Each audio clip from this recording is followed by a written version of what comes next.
ఇక తెలంగాణలో regional ring road దక్షిణ భాగాన్ని సకల హంగులతో అత్యంత భద్రతతో సౌకర్యవంతంగా తీర్చిదిద్దనున్నారు.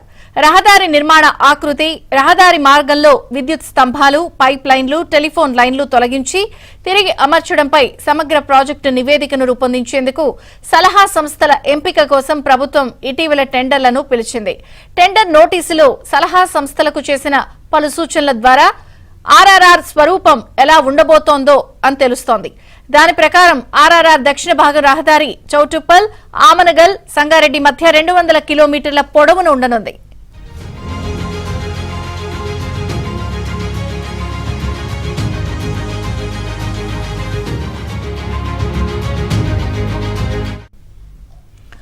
ఇందులో 40 లేదా 50 కిలోమీటర్ల దూరానికి ఒకటి చొప్పున 4 నుంచి 5 టోల్ ప్లాజాలు వస్తాయి. టోల్ ప్లాజాల దగ్గరే రోడ్డుకు ఇరువైపులా 5 ఎకరాల్లో వాహనదారుల కోసం రెస్ట్ రూమ్ సౌకర్యాలను ఏర్పాటు చేస్తారు. వే సైడ్ ఎమ్యూనిటీస్ గా పేర్కొనే ఈ సౌకర్యాల్లో భాగంగా చిన్న వాహనాల పార్కింగ్, పెద్ద వాహనాల పార్కింగ్, విశ్రాంతి గదులు, రెస్టారెంట్లు ఉంటాయి.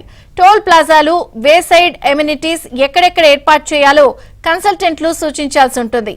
భవిష్యత్తులో పెరగబోయే ట్రాఫిక్ ను దృష్టిలో పెట్టుకుని టోల్ ప్లాజాల ఏర్పాటు ప్రాంతాలను ఖరారు చేస్తారు.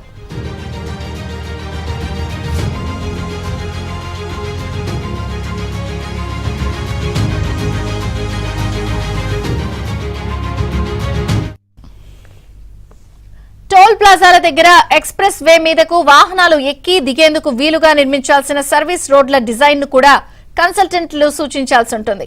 గ్రామాల నుంచి వచ్చే వాహనాలు క్షేమంగా ఎక్స్ప్రెస్ వే మీదకు వచ్చి ట్రాఫిక్ లో సురక్షితంగా కలిసిపోయే విధంగా సర్వీస్ రోడ్లు డిజైన్ చేయాల్సి ఉంటుంది. కంచె వేయాల్సిన అవసరం ఉన్న ప్రాంతాలను సలహా సంస్థ సూచించాలి. ఆర్ఆర్ఆర్ పొడవున అండర్ పాస్లు, కల్వర్ట్లు, వంతెనలకు సంబంధించిన భవిష్యత్ అవసరాలను దృష్టిలో ఉంచుకుని అంచనాలు రూపొందించాలి. వీటి విషయంలో చిన్న పొరపాటు జరిగినా తర్వాత చాలా ఇబ్బందులు వస్తాయని ప్రభుత్వం భావిస్తోంది. రోడ్డు పైకి ఎక్కి దిగే చోట నిర్మించే మేజర్ రోడ్లు, క్రాసింగ్ల మధ్య కనీస దూరం 5 కిలోమీటర్లుంటుంది. ఇంటర్చేంజ్ల ఆకృతులను బట్టి ఎంత భూమి అవసరమవుతుందో అంచనా వేసి సేకరించాల్సిన భూమి వివరాలను కూడా సలహా సంస్థే చెప్పాలి.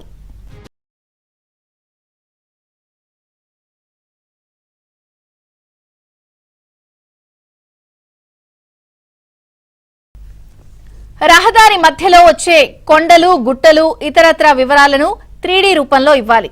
రహదారి మార్గం దగ్గర నుంచి రోడ్డు నిర్మాణ విధానం సహా పలు అంశాలన్నీ సమగ్ర ప్రాజెక్టు నివేదికలో తేలనున్నాయి.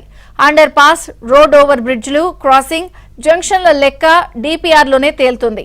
రహదారి వెళ్లే మార్గంలో గ్రామాలుంటే ఎన్ని ఇళ్లు తొలగించడంతో పాటు వాటిలో ఎంతమంది నివసిస్తున్నారు, చెరువులు, కుంటలు ఎన్ని, సాగు చేసుకుంటున్న భూములు, అటవీ భూములు లెక్కలు వేయాలి. సేకరిస్తున్న భూముల వివరాలతో పాటు నిర్మాణ వ్యయ అంచనాలు కూడా పేర్కొంటారు. రహదారిని ఏ పద్ధతిలో నిర్మించాలి, ఏ విధానంలో నిర్మిస్తే లాభదాయకం చర్చించనున్నారు. నివేదిక వచ్చాక డిపిఆర్ ను ఖరారు చేసేది మాత్రం రాష్ట్ర ప్రభుత్వమే.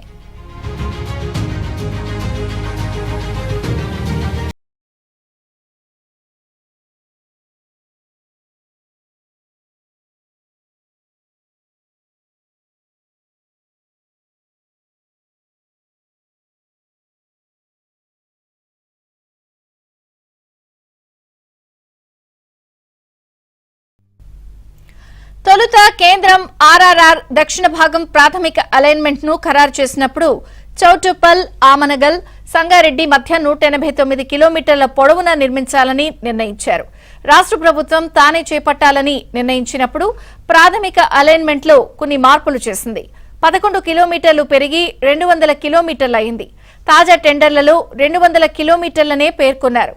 డిపిఆర్ ను రూపొందించి కేంద్రానికి ఇచ్చి దాన్నే ఖరారు చేయాలని, దాని ప్రకారమే రోడ్డు నిర్మాణం చేపట్టాలని రాష్ట్ర ప్రభుత్వం విజ్ఞప్తి చేయనుంది. అందుకోసమే డిపిఆర్ టెండర్లు పిలిచారు.